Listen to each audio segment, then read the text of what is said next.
No direito criminal, a falta de defesa técnica pode lhe custar a liberdade. Sejam muito bem-vindos ao mais um episódio do nosso podcast Direito em Pauta. Aqui temos o advogado criminalista, Dr. Flávio Cardoso de Oliveira. Seja muito bem-vindo, doutor. Obrigado por ter aceito o nosso convite, viu? Eu que agradeço, Igor, doutora Camila, muito obrigado pelo convite e vamos conversar bastante aqui. Eu tenho certeza que o doutor tem muito a agregar aqui conosco. Fala um pouquinho do senhor.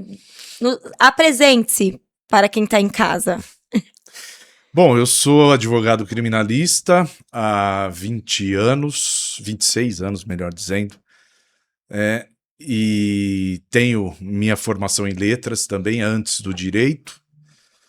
Exerci algumas funções na OAB, como presidente do Tribunal de Ética aqui da nossa região, da 7ª turma, também fui coordenador de prerrogativas, sempre gostei, né, de atuar na OAB, e também, né, posso dizer que a minha grande paixão no direito criminal é o Tribunal do Júri.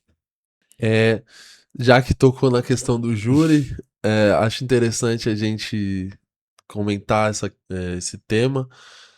Partindo do princípio, para quem não conhece como é que funciona o Tribunal do Júri, eu sei que é meio difícil falar assim, porque é um procedimento meio complexo, mas queria que o doutor comentasse um pouquinho as questões, o passo a passo, como é que funciona na prática. O júri, ele tem o que a gente chama de procedimento bifásico, né? Sim. Temos uma fase que corre perante o juiz singular e a segunda que é o plenário propriamente dito. Nessa primeira fase, o processo corre como um rito ordinário, só o final que é diferente, né? E eu costumo dizer, para quem quer atuar no júri, os mais jovens que começam a trilhar aí o caminho, que o júri começa já na primeira fase. Sim. Né? Você tem que fazer a sua prova não tendo em vista uma impronúncia, isso é consequência. Né? Tá. Você já tem que pensar no que o jurado vai ouvir. Dá um exemplo. Uma vez uma cliente minha, acusada no júri, ela usou um termo que não tem nada a ver com o contexto criminal. Né? Ela estava falando do relacionamento dela com a pessoa, e dela falou: nós sempre fomos cúmplices, né? A gente completava um ao outro, a gente vivia um pro outro, tal. E aí eu interrompi, né? Excelência, pela ordem, será que o senhor podia trocar essa palavra com a anuência do promotor? Né? Trocar essa palavra aí por somos companheiros, somos muito unidos, qualquer coisa que o seja. Sim. Aí o juiz, na hora, também acostumado com o júri, ele falou: doutor, compreendo, né? Eu não acho que, se for o promotor aqui a fazer o júri, vá usar isso, mas eu defiro. Aí o promotor, não, tudo bem e tal. E nós trocamos essa palavrinha. Porque se muda o promotor, vem um diferente, um cara que é mais briguento, mais. Ele pega, ela falou, cúmplice, ó, cúmplice. Então, começa na primeira fase. A gente já tem que trabalhar. Nisso é diferente dos processos criminais comuns. Sim. Né? Porque você já vai plantando aquilo que você quer colher no plenário. De repente, a prova foi muito, muito boa, ocorre uma impronúncia, ótimo. Absolvição sumária, melhor ainda. Mas se for para o júri, você preparou a prova. É terrível você pegar um processo já na fase de plenário. Você há uma bagunça de lá de trás, pega né? o trabalho, né, de um colega e às vezes pode não ter sido muito bem feito porque o colega não era da área. Sim. Exatamente por isso. Né? E aí, então, ultrapassada essa fase, a gente vai para a fase de plenário, propriamente dito. Tem a fase curtíssima inicial de arrolar testemunhas, pedir diligências e etc. E vai para o plenário. Muita gente não sabe, né, mas o júri ele é constituído do juiz presidente e 25 jurados. Né? A gente tem o costume de olhar para o conselho de sentença e pensar que aquilo é o tribunal do júri. Não, o tribunal do júri é o juiz e os 25 jurados que vão participar daquela sessão periódica, que a gente chama. Em Santo André, por exemplo, os jurados ficam 1 mês ou 2 meses, sempre os 25. Aí troca, vem outros 25 para atuar naquele mês, né? Então, o júri é composto desses 25. E aí, no dia sim, né? Sorteia 7. Uma pergunta muito frequente que me fazem: como escolhe o jurado lá, né? O 7. A gente não tem muito critério para Sim. escolher. A gente recebe a folha, né, com o nome e a profissão. Nos Estados Unidos, a gente sabe, né, vê pelos filmes e tudo, Acho e que é é por conta real, disso, é né? fato. Há uma inquirição, dependendo do caso, e do estado também, né? Mas dependendo do caso, há uma Sim. inquirição do jurado. Inquirição mesmo, né? Se fulano fosse condenado à pena de morte, qual seria a sua reação?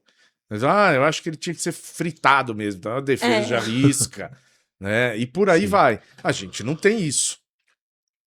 O meu critério é procurar, né, pessoas ali que ou sejam solidárias àquela causa ou tenham um preparo para aceitar aquela tese. Mas é sempre um chute. Não tem como. Não tem como. É no olhômetro, né? E aí, sim, sorteados os sets, vem o plenário, né? E a gente faz lá a instrução, debates e os jurados decidem e o juiz aplica a sentença, né? Elabora a sentença. Eu sou suspeita de falar porque eu amo criminal, né? Mas, vamos lá. O senhor fez letras, nada a ver com direito. Uhum. E aí foi se especializar em direito criminal, processual e júri. Por que essa escolha? Olha, eu fiz letras primeiro, era o que eu queria seguir mesmo, não escondo. E aí a dificuldade começou a aparecer em termos financeiros, né? Sim. Eu dava aula de língua particular e muitas vezes procurava uma escola para entrar. Muitas vezes eu não tinha nem dinheiro para combustível, né? E aí, então, eu que já havia trabalhado no escritório do meu pai na época de adolescente, comecei com 13 anos, acabei voltando, Sim. né? Mas para fazer agora, claro, um trabalho diferente. Antes eu era office boy. E aí eu cheguei e falei, né, pai, você precisa de alguém lá para elaborar a petição, digitar, sei lá o que for, né? Eu tô precisando de renda. Aí eu voltei pro escritório dele. E ele foi deixando modelos e etc. E eu fui seguindo e comecei já a elaborar alguma coisa, fazer um rascunho para ele, para ver se estava bom, tal. Mas isso era execução fiscal, processo civil, Nada a ver com a que área, eu não né? gosto, né? Mas eu comecei, nos momentos vagos, pegar na biblioteca dele coisas de penal que, assim, me fala, nossa, deve ser legal isso aqui. E aí eu comecei a ler. E meio que eu surtei, fui na Saraiva, comprei um monte de livro de penal e comecei a devorar, né? Lia. Aí eu comecei a ir no fórum assistir júri. Eu chegava lá no cartório e falava, qual que tem legal esse mês? Tem esse e esse. Daí eu ia lá, assistia. Aí acabei prestando vestibular, achei que nem ia passar mais, né? Porque tanto tempo sem estudar.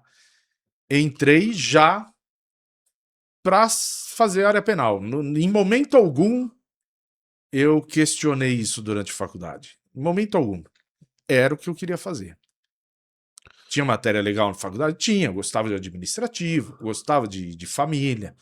Mas Mas sem convenhamos. qualquer coisa de mudança. Eu sabia que eu ia fazer penal. Convenhamos, criminal é melhor que civil. É mais Lógico que é. gostoso de estudar. Claro que Foi arrebatado pelo direito Sim. penal. Você vê, antes mesmo dele entrar na faculdade, ele já ia atrás de livros. porque a teoria me É. puxava, sabe? O primeiro livro que eu li Isso que eu ia perguntar, quais são as referências, as referências foi do meio doutor? por acaso, foi pelo título, o primeiro Sim. livro que eu li. Porque os do meu pai lá, eu folheava, né? Olhava, não entendia nada. Mas daí, quando eu fui comprar livro, o primeiro que eu comprei foi um livro chamado A Estrutura Jurídica do Crime.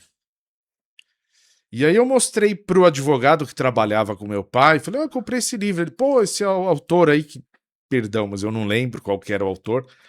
Esse autor é legal, ele escreve bem e tal. E ali eu comecei a ler e comecei a formar na minha cabeça coisa. E aí eu comecei a ver o crime de uma maneira diferente, sabe? Analiticamente. Falei, meu, isso Sim. aqui é muito interessante, muito. E aí foi, né? Aí acabou. Agora, referência, né? Mesmo, para mim, esse foi o primeiro livro. Agora, referência mesmo é um advogado que atuou por muito tempo na advocacia, foi ministro do Supremo e um grande orador do júri, grande, né? Evandro Lins e Silva. Sim. Eu comprei um livro dele também antes de entrar na faculdade e foi, acho que esse livro que me deixou mais louco ainda para trabalhar no júri. Chama A Defesa Tem a Palavra. Ele conta ali, ele traz a transcrição de todo o julgamento do Dock Street, da Ângela Diniz, que foi o último julgamento dele, né?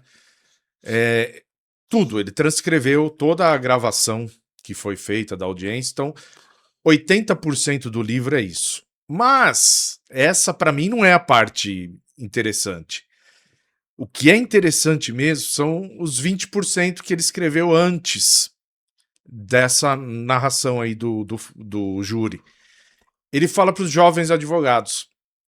E ele escreveu ali textos curtos, são vários, e falando, né, do que o advogado precisa ter para atuar no júri. E ele falava coisas assim que impactaram. Por exemplo, em um trecho, ele dizia: as pessoas me perguntam se eu ainda fico nervoso quando vou subir num plenário, né? E ele falava, sim, como o primeiro. As pessoas falam, você tem Sim. 50 anos de plenário e ainda fica nervoso? Ele falou assim, o dia que eu deixar de ficar nervoso, Porque tem uma eu coisa não errada. sirvo mais para fazer júri, né? E ele até equipara com um médico cirurgião. Ele fala, o cirurgião que não chega tenso, né, focado, É que não tem paixão no que ele faz, não né? vai fazer uma boa cirurgia. Se ele for displicente, chega lá, tô acostumado mesmo.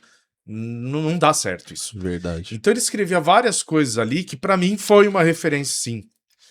Depois de doutrina, o que sempre foi referência para mim foi um autor, professor da USP, que faleceu há 2 dias, foi por aí, né? Da nossa gravação aqui. Antônio Scarance Fernandes. Eu fui aluno dele e os livros dele, para mim, sempre foram os melhores do direito, até para a advocacia. Ele foi do Ministério Público, mas a doutrina dele totalmente garantista, muito garantista e muito rica de coisas de processo penal. Então, referência de doutrina para mim sempre foi Antônio Scarance Fernandes. E assim, além desses que o doutor citou, quais são os atributos também que o doutor julga necessário para um bom advogado atuar no tribunal do júri? Bem, a primeira coisa que eu sempre falo, tem que se preparar. Sim. Tem que se preparar. O júri é totalmente diferente de qualquer outras coisas. Você vem no rito ordinário, você faz também as alegações orais na audiência. Nem se compara. Você está falando com um juiz togado. Muitas vezes até a sentença já está pronta, você está falando ali. A né? maioria das Cá entre vezes, né? nós. Ainda você está falando ali e já está no dispositivo ali, antes exposto, condeno. Preparação, porque você pode ser surpreendido no júri. E o júri não tem volta. né? Não tem corte para fazer edição. Sim. O júri, você empregou uma palavra mal empregada, acabou. Pôs tudo a perder. Então, preparação. Eu demorei 2 anos para ingressar de vez. As pessoas me perguntavam, você gosta tanto, por que você não vai? Não estou preparado. Não estava preparado. E aí eu queria, né, seguir até alguns advogados, não consegui. E o primeiro júri que eu fiz foi na raça mesmo, sem ter feito nenhum anterior, nem sentado lá, né? Sozinho? Sozinho. Os advogados me acompanharam, mas não abriram a boca. Só tava lá só pra dar apoio moral. Sim, porque na verdade a causa era deles. Ah, sim. E aí eles me chamaram e falaram, Que legal. plenário não dá, você faz? Falei, vambora, seja. Eu achava que nesse tempo eu já conseguiria assumir, né? Então, primeira coisa, preparação. E depois, se você não tem uma oratória muito boa, faça um curso de oratória. Porque tem advogado que perde a causa por não saber falar. Fica lá, então. Nisso o jurado já desfocou. Tá pensando no que ele tem que fazer amanhã, no que ele deixou no trabalho, no jogo, Na Copa do Mundo. na Copa do Mundo, no Big Brother. Então, já perdeu. Então, não tem uma oratória boa, reconheça, não é vergonha nenhuma, Sim. e faça um curso de oratória, né? Então, eu acho que basicamente isso. O senhor está falando sobre oratória. E a gente vê que a graduação ela não tem essa matéria em si, né? O senhor acha interessante se as faculdades começassem a agregar isso no curso de direito? Eu sou totalmente favorável a ter uma matéria técnicas de oratória. Profissional do direito, quem for, vai ter que usar a fala. Sim. Então, totalmente a favor. Técnicas de oratória, porque existem, né? Sim. E aí trabalhar tudo. Trabalhar A questão tribunal corporal. do júri, trabalhar os ritos, trabalhar sustentação oral no tribunal, porque cada uma é diferente da outra, não é? Então eu acho que deveria ter, sim. Eu tive um professor na faculdade que ele falava que o júri é um teatro, né? E na maioria das vezes, né, o que a mídia traz é isso, né? Que a mídia traz. O que a mídia traz é isso. A gente recentemente teve o caso bem polêmico, né, lá do Rio de Janeiro, do ex-vereador. Sim. Isso. O senhor acredita que o advogado ele tem que ser eloquente, ele tem que não se importar com as teses de defesa, tudo vale no tribunal de júri? Não, para mim não, né? Eu tenho uma ideia de que... Eu falo isso toda vez que eu abro o júri, que eu fico irritado quando se fala que o tribunal do júri é um teatro. Sim. Eu falo, se estão dizendo que é um teatro, então isso aqui é uma encenação.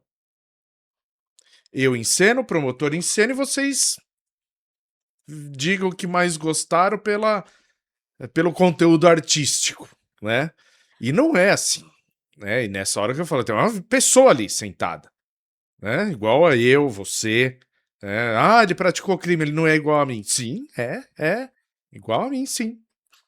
Né? Pode ser você amanhã, sentado ali. Verdade. Né? Então, não acho que vale tudo, não. Há argumentos emocionais, sim, mas não é simplesmente abrir o leque e fazer qualquer coisa. A gente tem relatos antigamente de cara que subia na tribuna e pulava, outro Banaliza, que né? andava de 4, sabe? Tem esses exemplos aí. Eu jamais usaria isso, né? Jamais. A defesa tem que ser técnica, né? Tem que ser técnica. Mas assim, a gente vê, por exemplo, no processo comum, o juiz, o advogado trabalha pro convencimento do juiz. Tem até a doutrina, acho que é do Magalhães Noronha, salvo engano, que ele fala que o juiz no tribunal do júri é o convidado de pedra. Que ele só fica olhando para um lado, para o outro Só. e não tem muita participação ali. Mas aí eu queria chegar na questão do conselho de sentença. Como é que é o trabalho do advogado para chegar naquela íntima convicção? É através do olhar, da expressão? Tudo. Primeiro, né? Claro, tô falando da minha visão, né? Sim. Mas é que a gente quer saber da sua visão, porque você é muito experiente. Tá, que papo. Primeiro, você tem que ter a técnica de passar para ele uma tese jurídica. Não é fácil isso. É. Sabe? Uma vez eu trabalhei com a tese Resultados Diversos do Pretendido. Você não pode falar isso pro jurado. De jeito nenhum, né? Juridiquês, que isso? E aí, então, você vai numa coisa mais didática, com termos mais informais, né? Mostra na prática o que aconteceu. E assim você, pelo menos, alcança o jurado. Na hora ali, expressão corporal, você não pode demonstrar dúvida. Você tem que ter uma postura altiva, elevar o tom quando precisa, né? Ser Convincente. convincente corporalmente falando, né? Porque aquele que fica dando muita volta, que fica meio acanhado, cruza o braço, fica assim, já perdeu também. O jurado já sabe que ali, ele deve estar mentindo. Ele né? não confia no que o cliente falou pra ele. né? Não. Então, muita coisa envolvida aí. E na hora mesmo que você está falando, isso a experiência vai nos mostrando, é ver quem você precisa convencer. Porque tem aquele, né, que você começa a falar, fez os cumprimentos e tal, começa a contar essa historinha que eu conto da iniciação, tá? O cara já tá, ou ela, né, tá olhando assim, fazendo assim. Esquece, já não... Olha de vez em quando pra ele, só pra reafirmar. Você tem que ir pra aquele que você tá falando, ele tá assim. Tem cara que vira o rosto. Vira o rosto, pra não estabelecer contato visual com você e falando assim, eu já condenei, para de falar bobagem. Esses eu procuro trazer dando exemplo. Por exemplo, o senhor, aí ele é obrigado a olhar pra mim. Imagina o senhor, né, tá andando na rua, polícia te para, fala, você matou uma pessoa. Você fala, não matou sim, nós estamos com o relato aqui, pá. Ele fica olhando. É a maneira de trazer o cara que não tá olhando pra você. Então você consegue perceber também algumas atitudes. Tem o que é gelado. Esse você fala, esse vai pra sorte. Você costuma dar objetos? Porque às vezes tem estudo que fala também que dando objeto talvez desarma um pouco o Às espírito vezes da sim. pessoa. Né? Às vezes sim. Não sei O se que é eu por aí. costumo muito usar é régua para mostrar tamanho de lâmina. Né? Lâmina de 6 centímetros. Aí vem o promotor, faz aquele putz escarcel. Desculpa, tô falando. Não, Não, verdade. Faz aquele escarcel da facada que não sei o quê. Daí você chega lá, ó o tamanho da lâmina. É isso aqui, ó. Aí o jurado olha. Sabe? Uso, quando é possível, né? Quando é possível. Para quem tá nos assistindo, a gente tem um público que não é só do direito, né? A gente tem um público que gosta de saber, assim, das informações, né? E para quem tá em casa nos assistindo, o que significa? O tribunal do júri, o advogado só não pode atuar como a defesa do acusado, mas ele também pode atuar como acusação, que é aquele que acusa, né? O réu. Fala pra gente um pouquinho dessa questão, porque muito advogado só faz a questão do júri ali na defesa. Sim. O senhor já fez a questão da acusação? Poucas vezes, mas já. E como Sim. que foi? Foi mais fácil ou foi mais difícil? Porque eu acredito que é mais fácil acusar, né? Então, eu diria que é um paradoxo. É, É mais fácil de acusar? É, mas quem tá tão acostumado na defesa sente verdade. dificuldade, né? Da minha experiência foi assim, a primeira vez eu tive a oportunidade de falar bastante, porque normalmente o que é certo o advogado assistente de acusação fazer, na minha visão, deixa com o promotor e pega uma parte final para aí sim defender a família. Que você está contratado por eles. sim. Ah, Então, o Ministério Público vai falar da sociedade. Ele é ali a voz da sociedade que quer punir alguém acusado de ter violado uma regra de conduta da sociedade. Então, ele está falando ali como representante dessa sociedade que se viu ferida, né, na violação de uma norma. Ele não fala, lógico, ele vai mencionar a família da vítima, mas ele não teve contato, ele não conhece. Então, essa é a hora do assistente entrar e partir para os argumentos emocionais. Sim. Destruiu a vida dessa família. Sabe o que a mãe faz agora? A mãe não sai mais de casa, sabe? Apelar para esse emocional, mas defendendo a família, falando da família, dos efeitos para a família, né? Eu acho que esse é o melhor caminho para o assistente seguir. Mas eu já, no meu primeiro, né, ocorreram algumas coisas ali no julgamento que eu tive que assumir praticamente a acusação inteira. E foi Sim. extremamente difícil, não foi fácil. Né? Primeira coisa, a insegurança. Falei, será que... Porque você tá tão acostumado, capaz de Eu você já tô do falar outro lado, o réu, o meu cliente, sabe? Tem que tomar muito cuidado Virar com a isso. chavinha, O jurado na falou, minha mas primeira esse cara também tá foi assim. louco? Então, Conta pra gente como que foi esse primeiro caso, doutor. Olha, foi o caso de um guarda municipal que cometia crimes horríveis na sua folga. Ele justificava o seu comportamento com uma mistura de remédio psiquiátrico com bebida, né? E tinha uma extensa, longa ficha de crimes, né? Bem extensa. E aí, a família me contratou, do rapaz morto, e a gente foi lá para fazer a acusação. E, sim, ao mesmo tempo, vou voltar nesse assunto. Ao mesmo tempo que é muito fácil acusar um cara desse, réu confesso, tudo, sabe? O advogado de defesa ali tinha que fazer um milagre. E mesmo assim foi difícil, porque você não está habituado. Aí eu trabalhei a prova, trabalhei os argumentos, né? Daí eu fui desenvolvendo. Muito também da experiência de ver o promotor acusar. Aí você Sim. procura trazer, né? Eu até usei um expediente que os promotores sempre usam, que o promotor falou, eu não costumo mostrar foto, mas esse caso eu vou mostrar. É. Né? Esse caso todos, né? Que mostra a foto.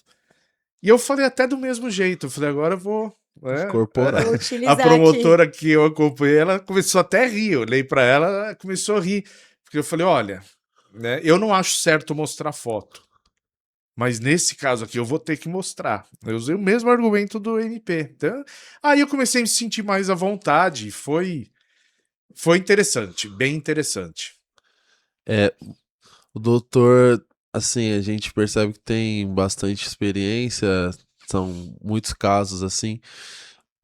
Qual que seria, assim, o ponto central que o doutor antes poderia dar como dica para quem tá começando e até pro doutor mesmo, o conselho que você daria para quando você estava começando, da experiência que o doutor tem hoje? ler muita coisa que não seja de direito. Olha. Isso eu acho que é muito importante no júri. É claro que você pode fazer isso direcionado já para um caso, estudar mais a fundo balística, medicina legal, Sim. mas eu acho que cultura geral e livros de literatura mesmo, clássicos aí, contribui muito, né? Para você ter vocabulário, para você. Lendo te ajuda na oratória também. Sim. Então eu diria isso. Ler tudo que cai na mão. Literatura, outros assuntos. É isso. Hoje tá fácil, né? Na internet você joga e tem textos e textos sobre tudo que você quiser. Esses dias eu estava fazendo um estudo sobre demência para um caso, né? Que havia uma discussão lá a respeito do que a pessoa podia ou não podia fazer em razão de uma demência. Então, meti a cara lá, peguei os artigos que são de sites confiáveis, de Sim. revistas, né? E estudei bastante para poder conduzir a primeira defesa ali. E isso para o júri é fundamental, né? Se você tem uma cultura geral, você pode usar exemplos, você fala de um monte de coisa. Eu costumo usar um exemplo de um filme, quando eu falo de legítima defesa putativa, que é um filme da minha época, é antigo, que era o Atração Fatal. Nesse filme, existe uma cena lá em que o cara acha que a mulher vai matar ele, ela tá com a mão no bolso, e ele é policial, ele tá com a arma, aí ele fala, fica aí, não se mexe, não se mexe, e ela faz o movimento no bolso assim, aí ele dá, sei lá quantos tiros nela, e mata. Aí ele vai pegar a mão dela assim, né, que tava dentro do bolso, ela ia entregar a chave do apartamento, porque eles foram namorados, era alguma coisa assim, Sim. ela ia entregar a chave do apartamento dele. Então, eu pego a ficção para mostrar, para ilustrar para o cara, né, o que é uma legítima defesa putativa. E talvez seja mais fácil assim ele visualizar ou ele viu o filme, alguma coisa De assim, entendimento. né? Eu conto também uma história que é reproduzida às vezes de diversas formas, mas de um padeiro em Veneza na época do Ducado, que ele encontrou o Duque esfaqueado e ele vai lá dar o socorro e chegam nessa hora e ele é condenado, morto, né, executado, e depois descobre-se o verdadeiro assassino, né, não era ele. Então eu procuro mostrar essa história, né, e diz a lenda, isso eu não sei se é verdade, que todo julgamento que vai começar em Veneza, né, os oficiais de justiça batem um cajado e falam, lembre-se do padeiro, que é para não cometer erro judiciário, né? Isso eu não sei se é lenda ou se é verdade, não posso falar, nunca vi um julgamento em Veneza. Mas é uma história para ilustrar também, quando você fala de autoria, né? Conta a história dos irmãos Naves. Então, são coisas que você tem que ir usando, porque o objetivo é convencer um leigo, né? Sim. Que ele não é obrigado a saber, né, das teses e dos termos jurídicos, como o senhor bem disse. A gente tá num mundo agora totalmente virtual, né? E a sociedade também, assim, todo mundo. Então, todo mundo vai pra internet e tem muito achismo. E a mídia, agora, é qualquer pessoa que tenha um celular, ela já é mídia, né? Porque aquele vídeo viraliza, enfim. E aí tem a questão que a gente fala que a mídia, ela é uma julgadora, Sim. né? Então, assim, acredito que o senhor também tenha pego já casos polêmicos, né? Eu, por exemplo, esses dias fiz um vídeo, coloquei na internet e eu fui xingada, porque você defende bandido, né? Mas não é assim. Explica pra quem tá em casa o que o advogado criminalista que faz júri, ele defende? É o agressor ou não? Isso aí até virou já um clichê. Ele defende o direito do acusado, né? Sim. A gente não se envolve com o acusado, né? A gente não vira melhor amigo do acusado, não é pessoal. Apesar dele ter matado 5, eu gosto dele, então eu Ele vou é bonzinho. defender ele. A gente não olha para a pessoa. Já tem o juiz para julgar e o promotor para acusar. A gente vai defender o direito dele, mesmo que seja admitir uma condenação, mas que ocorra Seja o justa. devido processo, que não haja exagero, arbitrariedade. É isso que a gente defende, né? Eu posso ter uma opinião pessoal do meu cliente que jamais vai interferir na defesa dele. Se eu desvestir a roupa de advogado, eu falo, nossa, né? que barbaridade que esse cara fez. Mas a hora que eu visto a roupa de advogado, eu nem cogito de pensar uma coisa dessa.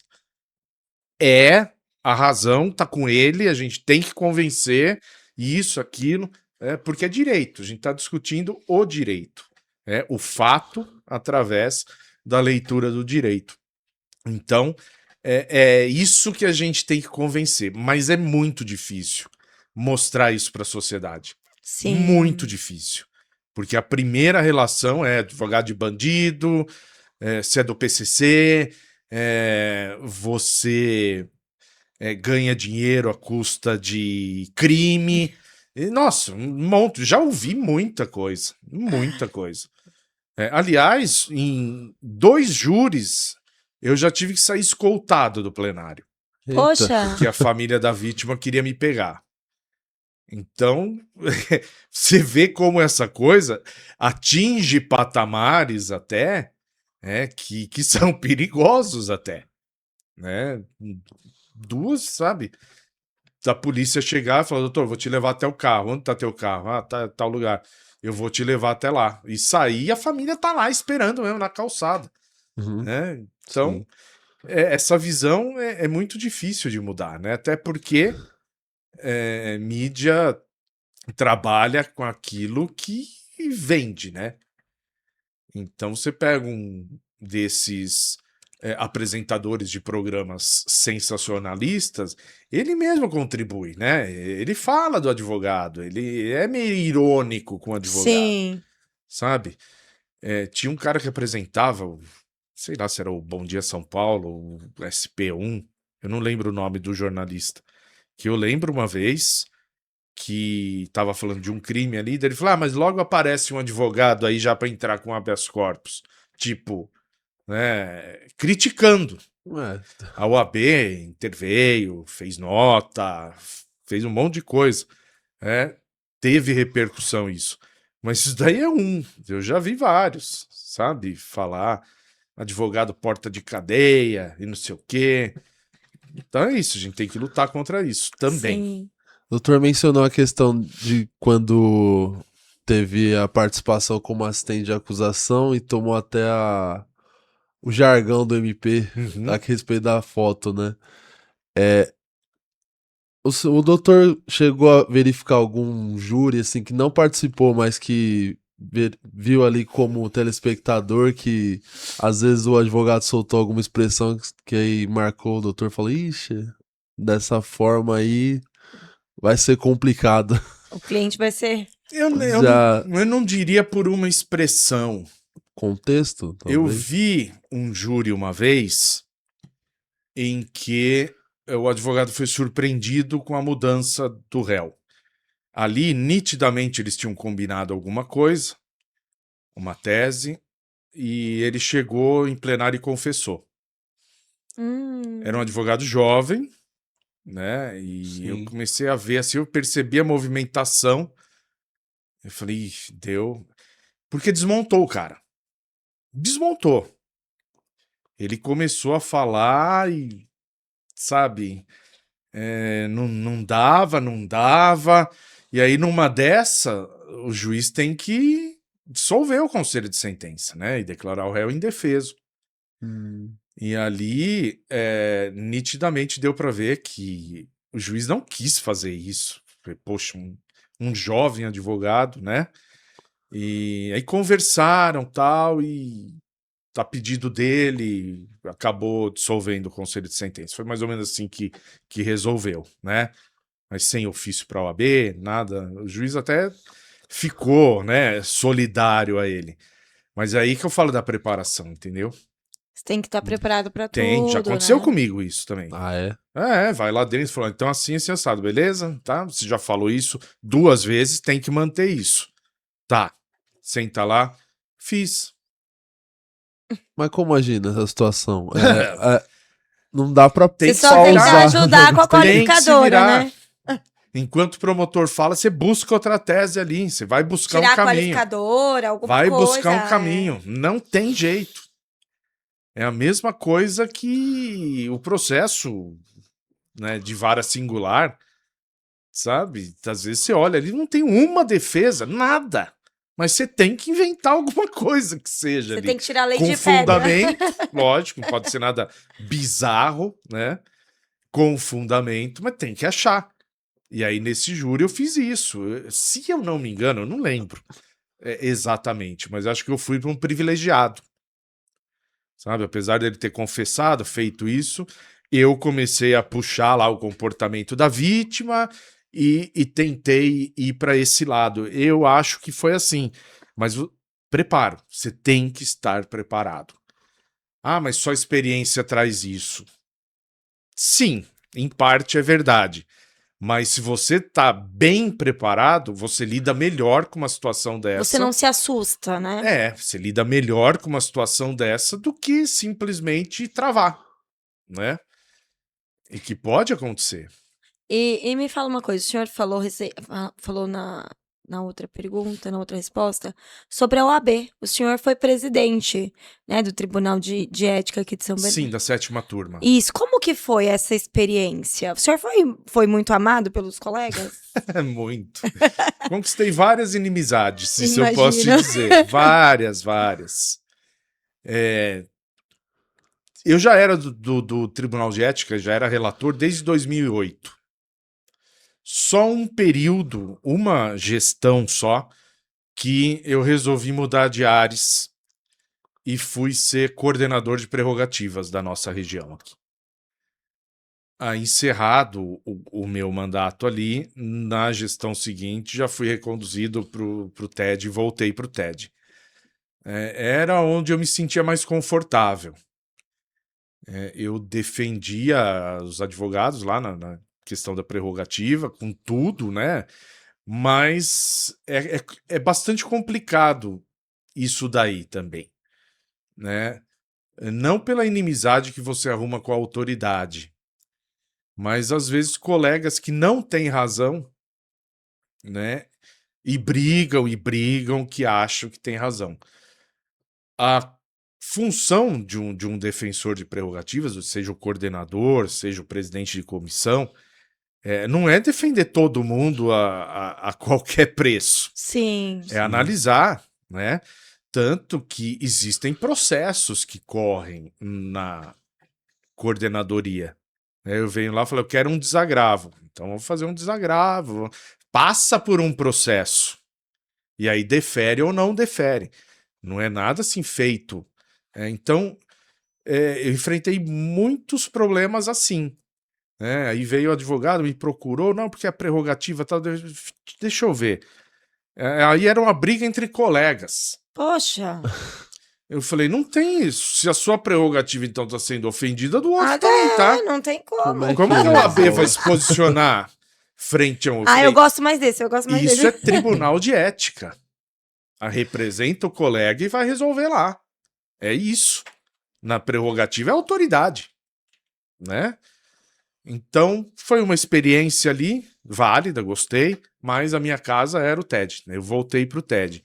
E foi na gestão passada, 2022 a 2024, que eu acabei me tornando presidente da turma.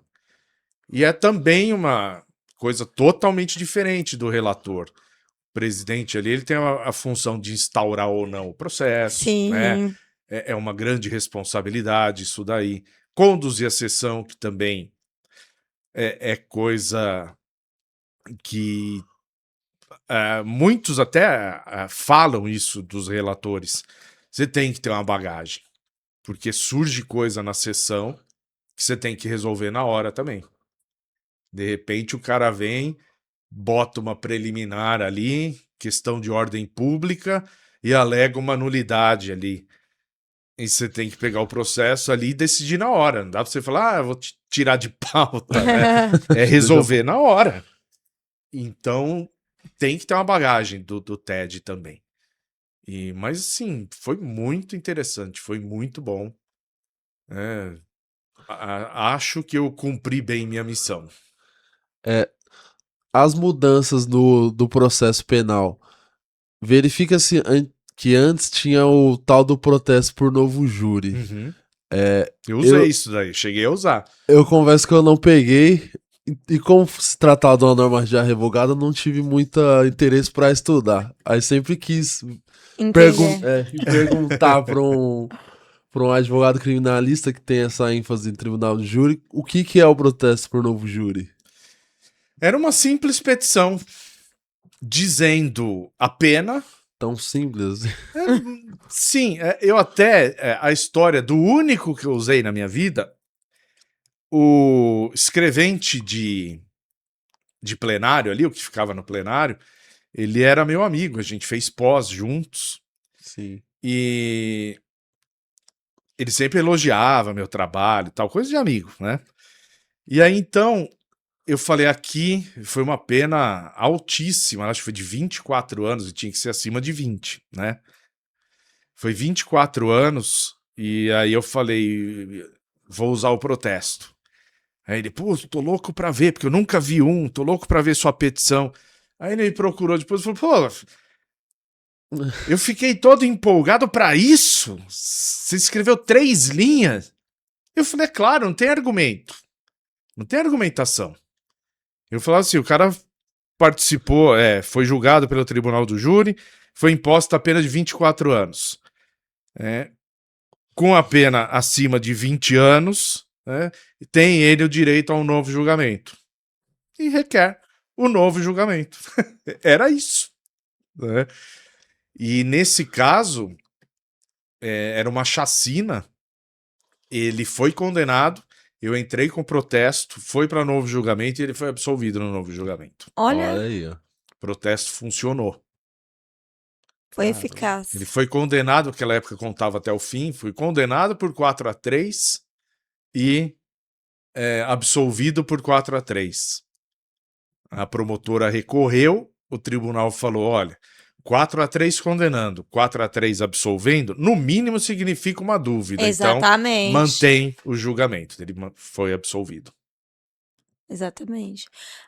Qual foi o caso mais emblemático que o doutor poderia falar pra gente? Aquele caso que você fala assim, eu carrego com carinho. Todos a gente carrega, né? Sim, sim. Mas tem sempre um que marca a nossa história, a nossa trajetória. Eu não saberia dizer um. Para mim, cada caso tem a sua relevância.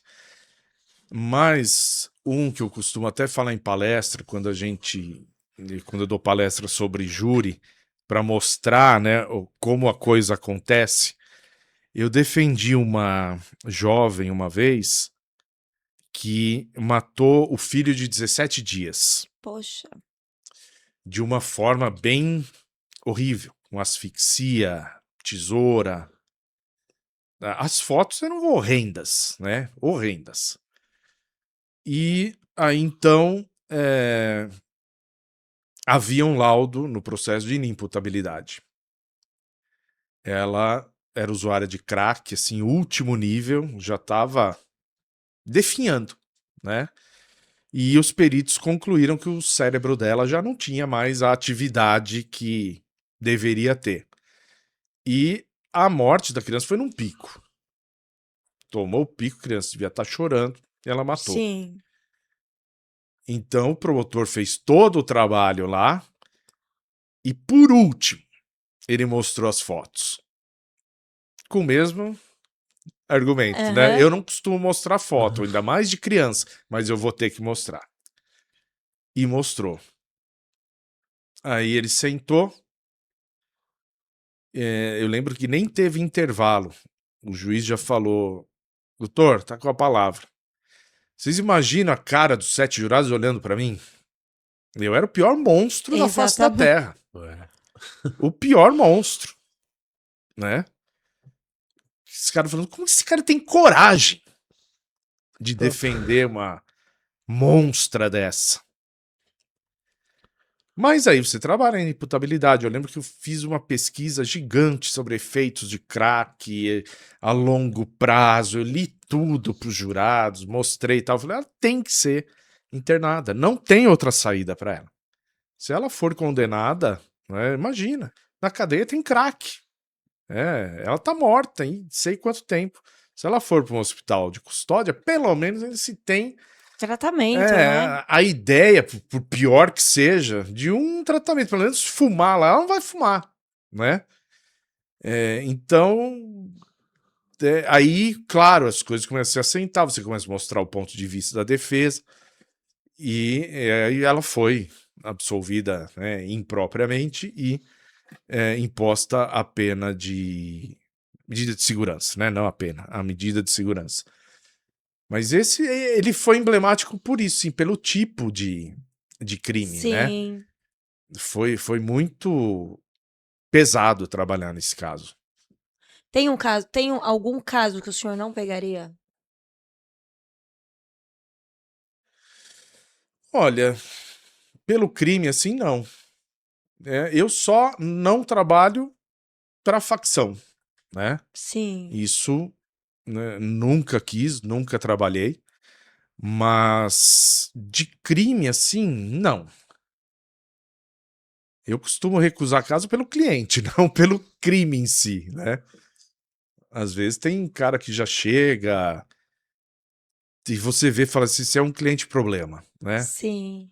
Cara que já chega querendo dar ordem, mostrar que sabe mais do que você, buscou lá no chat GPT e vem, fala, ó, aqui é fácil, é só alegar isso e isso. Aí eu já começo a pensar, aceito, não aceito? Vale a pena, né? Sim. Eu tive um cliente uma vez, desculpa te cortar, Não, mas pelo amor de ele tinha um código na cadeia, código era penal, não, de processo acho que era, de 1996. Eita. Ele foi meu cliente, eu acho que em 2005, 2006. Sabe? E ele vinha querer me ensinar as coisas. Não, eu tava lendo no código. Falei, tem um código de 96, cara. Se liga que você tá totalmente atrasado aí. Seu Mudou, estudo mudou não tava tudo. lendo de nada. Mudou te dar um tudo. código Falei, novo. providencia um código novo aí, porque esse que é o que tinha na biblioteca lá do Sim. presídio, né? Então esses são difíceis de lidar. O doutor destacaria alguma mudança relevante assim na questão do tribunal do júri que contribuiu para facilitar a defesa dos interesses do acusado? Algumas coisas foram positivas. Proibir de falar do uso de algema, né, de falar, usar a pronúncia como argumento de autoridade, que são as nulidades que a gente tem ali. Falar sobre o silêncio. Isso eu acho que foi positivo. Mas, ao mesmo tempo, o Congresso pecou muito de, nesse mesmo dispositivo, colocar que é nulidade o promotor se referir à folha de antecedentes do acusado. Porque isso faz o promotor ganhar júri. Sim. E nós não temos que julgar o passado do réu. Tem que julgar aquele fato. É aquele caso em concreto. Sabe? O cara teve um passado criminoso, ok. E esse fato ele praticou ou não? Não é porque ele é criminoso que ele pode ter praticado. Eu já consegui absolvição lá de cara que era matador profissional. E aquele ali não era. Naquele caso não podia ser ele. Não tinha como ele estar ali. Então foi um reconhecimento falho, eu não sei como chegou até ali, mas ele estava acusado, né? Então eu acho um terror o promotor chegar e falar, agora eu vou ler aqui todos os processos que ele tem. Ele tem um processo igualzinho de homicídio aqui em outra vara. Acabou. O jurado já se convenceu ali. Então, foi um negócio positivo, mas que pecou por deixar de acrescentar isso daí. E positivo também, eu acho, mas com algumas críticas ao questionário como inteiro, a pergunta sim ou não de se absolve o acusado. Isso eu achei bastante positivo. Só que o questionário continuou complexo do mesmo jeito com as outras perguntas, né?